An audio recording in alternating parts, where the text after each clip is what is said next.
আমরা প্রায়ই আমার জন্য সময় নিয়ে কথা বলি।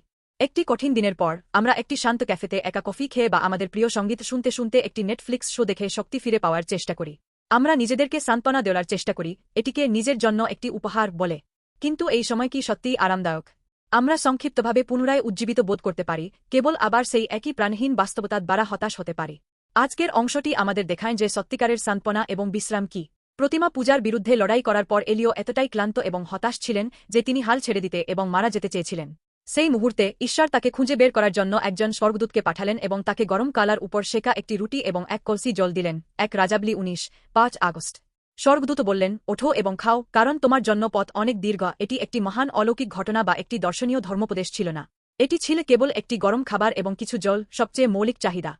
এলিও খেয়ে তার শক্তি ফিরে পেলেন এবং তিনি ৪০ দিন ও ৪০ রাত ঈশ্বরের পর্বত হোরেবের দিকে হাঁটলেন।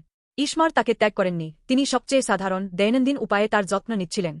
ঈশ্বরের সান্ত্বনা একটি মহান সাফল্য বা একটি বিশাল ঘটনা নাও হতে পারে। হতাশার মুহূর্তে যা আমাদের জীবনকে চূর্ণ করার মতো মনে হয়, ঈশ্বর সবচেয়ে মৌলিক জিনিসগুলির মাধ্যমে আমাদের যত্ন নেন, যেমন একটি গরম খাবার, একটি আরামদায়ক ঘুম, বা এমন একজন যিনি আমাদের বিষয়ে যত্নশীল তার সামান্য উদ্বেগ। এটি যীশু খ্রিস্টে ঈশ্বরের সান্ত্বনা পূর্ণ হয়েছে। ঈশ্বর পৃথিবীতে প্রতিটি ব্যক্তি যে ক্ষুধা এবং একাকিত্ব অনুভব করে তা জানতেন। এই কারণেই তিনি তার পুত্র যীশুকে এই পৃথিবীতে পাঠিয়েছিলেন। যীশু জীবনের রুটি হয়েছিলেন যিনি আমাদের গভীর শূন্যতাকে চিরতরে পূর্ণ করেন। ক্রুশে মারা গিয়ে এবং আবার জীবিত হয়ে যীশু আমাদের পাপ এবং হতাশার উপর বিজয় লাভ করেছিলেন। তিনি সেই যিনি কেবল আমাদের শারীরিক ক্ষুধা নয়, আমাদের আত্মার গভীর তৃষ্ণা এবং ক্ষুধাও পূর্ণ করেন। আপনি কি এখন একা বোধ করছেন?